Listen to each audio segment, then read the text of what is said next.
Ассаламу алейкум, друзья, и мир вам. Вас приветствует Чечен Синдром. Друзья, часто сидя в интернете, я натыкался на эту фотографию, что вы сейчас видите на своих экранах. Мне стало интересно узнать, так кто же этот старец, что запечатлен на этом снимке. Я начал искать информацию о нем, а то, что узнал, хотел бы в этом видео рассказать и вам. Человек на фотографии оказался довольно-таки интересной личностью. Это долгожитель и последний жрец древней религии ингушей, Элмарс Хаутиев. Заметка о нем есть и в Википедии.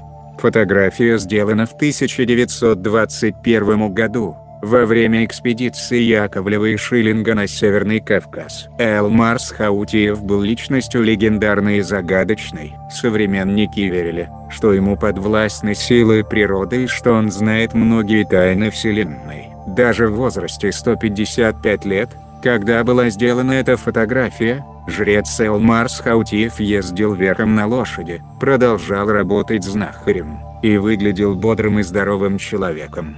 Родился Элмарс в 1766 году в Ингушетии, в ауле Шаан, что у входа в райское живописное Шуанское ущелье. Справедливо считалось, что жрец должен быть внешне красивым, с отменным здоровьем, так как он служит посредником между Богом и людьми. Таким и был Элмарс. Красивый, высокий, плотный мужчина с незаурядным умом. Он тщательно следил за своим внешним видом и здоровьем. Часто повторял: сладко укрепляет кость, и ел мед, жирный дает силу, и умеренно лакомился копченым, который сам и коптил, курдюком, годовалого нехолощенного барана, обмакивая его в толокно, или ел баранину, сваренную в молоке. Из напитков считал лучшим студеную родниковую воду. Курил любимую трубку, набитую табаком, подаренным соседями хефсурами. В те времена ингуши и хефсуры враждовали,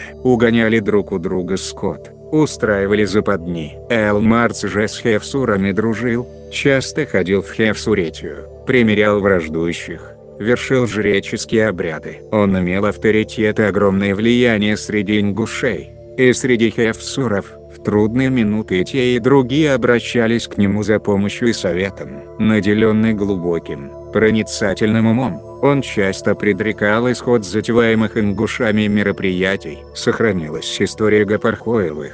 Несмотря на предупреждения Элмарза, богатый надменный Баяли Гапархоев отогнал пастись свою отару овец на хефсурские земли. Жрец предсказал ему, что хефсуры устроят им засаду. Но Баяли не придал значения его словам, и послал туда своего сына Магомеда, и Ибрагима сына Биги. И, как и предсказывал Элмарс, хефсуры убили их из засады, и что хуже, не отдали их тела. Пришлось Элмарзу послать к ним своего сына Берда, с ультиматумом: или хефсуры отдадут тела убитых, или у них сожгут 3 села. Авторитет ингушского жреца оказался непререкаемым, и так бывало неоднократно. В конце концов, Элмарзу удалось наладить длительный мир между ингушами и хефсурами. Он поставил своих братьев Йоржарга и Албаста охранять дорогу, идущую из Хефсуретии по Шуанскому ущелью на плоскость. Теперь хефсуры могли безбоязненно и беспрепятственно провозить по ней свой скарб, скотину и прочее. За это хефсуры точно в срок платили ежегодную дань, по 1 корове в каждую семью Шона, а их было 17, и 1 барану для Элмарза. Нарушать это соглашение Элмарс не позволял ни хефсурам, ни своим родственникам. Его любили. В часы застолья хефсуры пели песню, посвященную Элмарзу. В ней они желали ему долгой жизни, но при этом добавляли: «Дай дело, чтобы у ингушей никогда второй такой Элмарс не родился». О раннем периоде жизни Элмарза рассказов не сохранилось, и достоверно неизвестно, как он стал жрецом. Известно только, что жрецом мужчина мог быть только в зрелом возрасте, не ранее 40 лет. Жрецом Шуанского ущелья он пробыл около 80 лет. Уже давно все ингуши приняли ислам, а Элмарс все продолжал соблюдать древние обряды. Он в одиночестве выносил на площадку перед храмом свой священный белый флаг, на шестигранном шесте, увешанном колокольчиками, земной символ верховного бога Дява, и возносил древние молитвы, или уходил в Хевсуретию, где молился вместе с хевсурами. Он иступленно повторял, что не предаст веру предков до смерти. Но в 1873 году Эл-Марс, 117 лет от роду, замуровал свой священный флаг в стены святилища и долго молился, прося прощения и пощады у древних богов, которым он служил 77 лет. Затем Эл-Марс выкинул свою любимую трубку и удалился в потайную горную пещеру. Там он пробыл 40 дней в совершенном одиночестве. Ничего не ел и только пил студеную родниковую воду. Так он, подобно древним пророкам, прошел очищение. Выйдя из пещеры, Эл-Марс объявил народу, что принимает ислам. Последний ингуш, последний величественный жрец Эл-Марс Шоанский, оставил религию предков и стал мусульманином. Об Эл-Марсе память людская живо рассказывает как о человеке необычном, щедро одаренном Всевышним. Ему было доступно провидение, неведомые нам и сегодня космические знания. Он часто повторял, что связь времен исчезла навсегда, похоронив знания древних. Ему доступна лишь крошечная пылинка на кончике иглы этих знаний. Но даже эту пылинку он не может показать людям, так как они не готовы к восприятию. И постоянно предупреждал: берегите горы, не покидайте их. Если у вас будут горы, будет и равнина. Недвусмысленно это звучит, как если расстанетесь с горами, со своими истоками, исчезните с лица земли. Эл-Марс предупреждал, что придет время, когда по горам будут ходить военные. От них народу будет большое горе, они будут разрушать башни. Жрец предсказал выселение ингушей в Сибирь, их возвращение, и даже срок их пребывания в изгнании. Кстати, в это выселение 1944 года, его хромого сына Берда, вместе с другими немощными людьми, выселявшие горцев, расстреляли в Шоанском ущелье и сбросили в пропасть.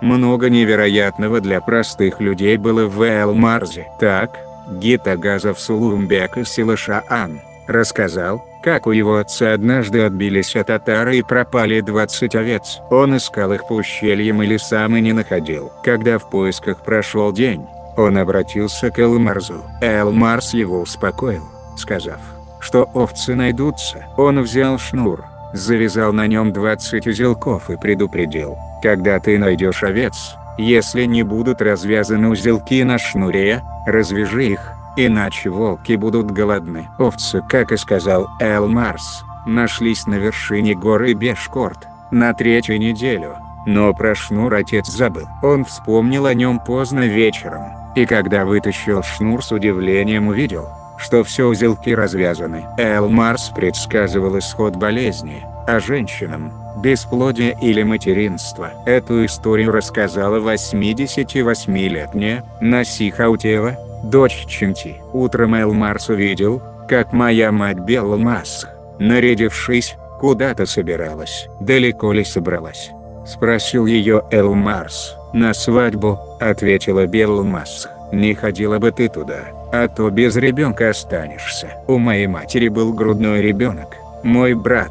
Мать не послушалась и пошла с ребенком на свадьбу, а когда вернулась, ребенок внезапно заболел и умер в тот же вечер. Вот еще одно чудо, о котором рассказывают многие, кто помнил о последнем жреце. Однажды Эл-Марс вместе с 2 спутниками шел в Хевсуровское село Шатиле. Дело было осенью. Как часто бывает в горах, опустился густой туман и сразу стемнело. Каждый шаг по невидимой тропинке в скалах мог быть шагом в пропасть. Люди растерянно замерли. Тогда Эл-Марс взял с них клятву, что они никому при его жизни не расскажут об увиденном. Он долго стоял, отрешенно обратив взор к чему-то видимому только ему, а потом вытянул руку, от которой пошел яркий свет, озаривший все ущелье. Путники благополучно добрались до Шатиля. Прямой потомок Эл-Марса, Алисхан Хаутиев, в 1984 году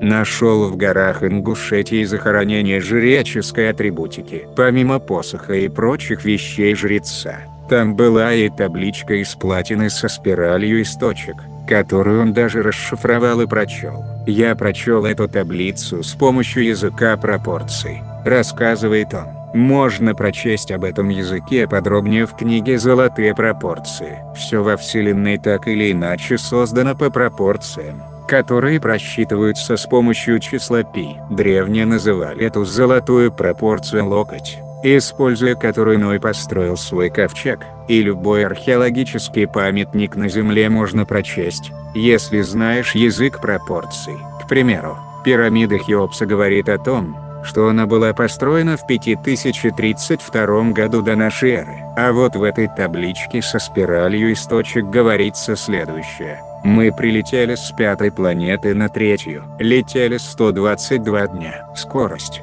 32 км в секунду. Никто не показывал праправнуку Элмарза тайник с похороненными магическими артефактами. Алисхан Хаутиев нашел его случайно и счел самым разумным решением вновь закрыть тайник. Вещи жреца, отслужившие верой и правдой свой срок, трогать не к добру.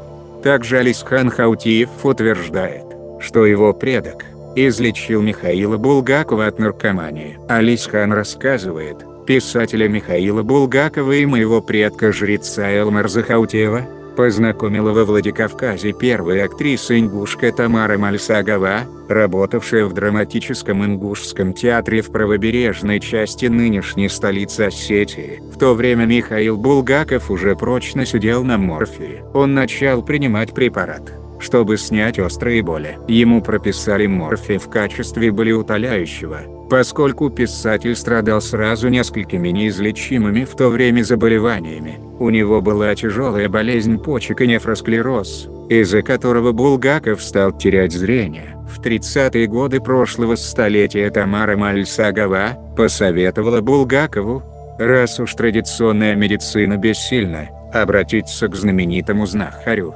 способному творить чудеса, к моему предку. То, что Булгаков был морфинистом, общеизвестный факт. Он даже написал рассказ «Морфий» о своем пагубном пристрастии к наркотику. По этому рассказу также снят биографический фильм о писателе. Несколько раз Михаил Булгаков пытался порвать с наркотической зависимостью самостоятельно. На некоторое время ему это даже удалось. Но потом обострившиеся боли вновь заставили писателя взяться за шприц. Последний жрец Ингушетии Элмарс Шоанский отвел Михаила Булгакова в ведомую ему одному пещеру чудес, утверждает праправнук знаменитого лекаря Алисхан Хаутиев, и оставил писателя там с запасом воды и пищи на несколько суток, дав ему соответствующие наставления. А вход в пещеру закрыл большим камнем. В пещере чудес действует особая энергия Земли, воздействующая на мозг. Существуют частоты планеты Земля, которые совпадают с частотами человеческого мозга, и, благодаря явлению резонанса, могут оказывать некое влияние на человека, рассказывает Алисхан. Сейчас ученые называют их частотами Шумана, причем эти частоты зависят от высоты объекта над уровнем моря, и лучше всего резонируют в пещерах. Получается, чем выше расположена пещера, где медитирует человек, настраиваясь на определенные частоты, тем больше эффект. Человек начинает видеть прошлое, настоящее и будущее как бы одновременно. Время там перемешивается, сходится в одной точке. Возможно, это нечто вроде черной комнаты для тренировок космонавтов, где кандидатам на космический полет временно отключают сенсорное восприятие и наблюдают за ними. Мне однажды космонавт Феоктистов давал почитать дневники космонавтов, рассказывающих о многодневном опыте пребывания в такой темной комнате. Даже у людей с сильным характером и устойчивой психикой начинаются различные видения. Интересно, что вскоре после возвращения в Москву, посетивший пещеру чудес Михаил Булгаков начал диктовать жене последний вариант романа «Мастер и Маргарита». Причем он говорил, что видел Ишуа и других персонажей древней истории так ясно, словно глядел на них с балкона Понтия Пилата. На некоторое время неизлечимо больной гениальный писатель почувствовал прилив сил, отказался от морфия, и в этот временной промежуток создал самое известное из своих произведений Не все верили в то, что Элмарс принял ислам, хотя он вместе со всеми ингушами и соблюдал мусульманские обряды.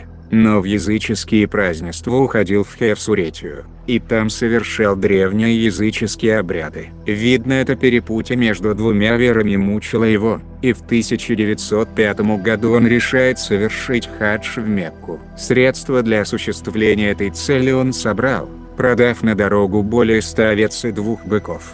Перед хаджем Элмарс опять совершает свой обряд очищения. В течение 25 ночей, близкие каждую ночь помогают ему становиться под ледяные струи бурной горной реки. Он сбрасывает половину своего веса в селение Мицхал, где собирались горцы, отправляющиеся в Мекку. На коне прискакал красивый, легкий, 139-летний мужчина на прекрасном любимом своем скакуне. Элмарс сделал несколько кругов перед селянами. Затем, без чьей-либо помощи сошел с коня, заложил плетку за луку седла, отдал устцы внуку маме и велел отвезти коня домой. Людям сказал, что он прощается с конем, так как больше никогда его не увидят. Присутствующие поняли его слова как предсказание его собственной смерти. Всю дорогу до дома конь Элмарса плакал, роняя слезы, а вскоре, не дождавшись хозяина,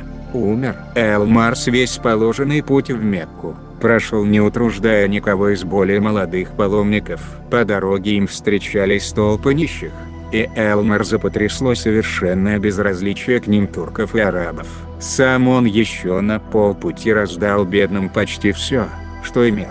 Месячное плавание по морю перенес спокойно, не считая морской болезни, которой мучились и другие его спутники. В Мекке он познакомился с шейхом Мекки Курейшитом Джамалейлом. Это знакомство было очень интересно и одному и другому. Позже Джамалейл присылал Элмарсу письма. Одно из них долгое время хранилось у племянника Элмарса. Возвращавшегося из Мекки Элмарса приветствовали толпы людей из ингушских сел. Ахес Ильянов зарезал быка в его честь. Теперь уже никто не сомневался, что Элмарс на самом деле принял ислам. Но что происходило в душе у Элмарса, отпустили ли его древние боги, ведомо только ему. Через 2 года после своего возвращения из Мекки Элмарс вдруг объявляет: ему было видение, где прозвучало, что его предыдущий хадж не совсем полноценный, так как якобы при расчете за 100 овец при прошлом хадже он получил денег на одного барана больше, и потому надо совершить второй хадж. В 1908 году 142-летний Элмарс совершает второе паломничество в Мекку. Вместе со своим родственником Анди Хаджи Дзауровым. В Мекке его приглашает погостить у себя шейх Джамалейл. В течение 3 месяцев Элмарс и Джамалейл с интересом общаются друг с другом. Элмарс подробно изучает правила ислама. Много интересного от Элмарса узнает и Джамалейл. В Мекке Элмарса хорошо подлечили лучшие мекканские лекари. Потом по распоряжению Джамалейла его довезли до моря и посадили на корабль. На этот раз Элмарс вернулся домой умиротворенным. Хаутиев Исрапил Эскевич, тогда ему было около 90 лет, из села Гайрбек-Юрт рассказывал, что ему было около 5-6 лет, когда умер Элмарс. Элмарс и его отец Эски любили беседовать друг с другом и часто виделись. В последние годы Элмарс жил тяжело, неухоженный, оставленный без внимания своей жадной и злой невесткой. Наверху селения Шаан, где они жили, было местечко, которое называлось Мохде. Там был солнечный могильник, в котором покоилось 80 черепов. Чей это могильник было неизвестно, и потому жители Шона ежемесячно делали пожертвования за похороненных в нем людей. Собрался народ и на этот раз, но не было среди них Элмарса. Старейшины не сомневались, без Элмарса нельзя. Послали за ним людей во главе с Эски. Ослабленный, больной Элмарс плел из прутьев корзину под кукурузу. Его спросили, зачем он это делает. Элмарс ответил, что не может сидеть без дела. Посланным за ним гонцам сказал, что болен, но с ними пойдет. Поэтому случайно надел свою синюю абу, верхняя мусульманская одежда без пуговиц, привезенную из Мекки. На полдороги он очень устал и сообщил людям, что в последний раз встречается с ними. Через неделю он умрет. Добравшись до места назначения, жрец, как бы заклиная народ, опять повторил: «Любите горы, сумеете сохранить их, будут у вас они, и равнина. Люди, которые имеют землю и не проживают на ней, потомство имеют короткое». Как и предчувствовал, через неделю Эл-Марс умер. В Шане ему установили чурт, надмогильный камень. После выселения ингушей в 1944 году, хевсуры сломали чурт с его могилы и приспособили под мельницу. Сбылись пророчества Эл-Марса. Солдаты расстреливали наши башни, могильники. А они, простреленные артиллерийскими снарядами, не падали, а ждали своих хозяев 13 лет. Не сразу нас к ним допустили. А когда допустили, чурт Эл-Марса вытащили из реки и восстановили. У входа в Шуанское ущелье, на высоком склоне, находится кладбище тех далеких времен. Надмогильные камни, чурташ, заросли зеленым мхом. По словам старожилов, здесь похоронен последний языческий жрец Эл-Марс Хаутиев, признанный в Ингушетии святым. Долгожитель скончался уже при советской власти, в 1923 году, в возрасте 157 лет. Хотя Хаутиев был одним из самых старых людей на Земле, его имя не внесено в Книгу рекордов Гиннесса. Кавказцы относят к неверифицированным долгожителям. Он жил в те времена, когда документов в его местности попросту ни у кого не было. Заветы Эл-Марса любить горы ингуши осознали сполна. Сегодня все новые и новые семьи перебираются на жительство в горы. Но многие вопросы остались без ответа. Какую пылинку знаний унес с собой Эл-Марс? Какой ключ к чему потерян? Каким образом он эти знания получил? И касались ли они только его народа или всего человечества? Какая миссия была у этого 157-летнего старца? Может, время даст на них ответ, но уже другим людям. В завершение от себя хотелось бы сказать: да помилует Аллах Эл-Марса, и да зачтутся ему все его усилия, что он проделал на его пути. Друзья, ну а на этом все. Если вам понравилось, не забываем про лайк. С вами был Чечен Синдром. Всем мира и добра и до новых встреч.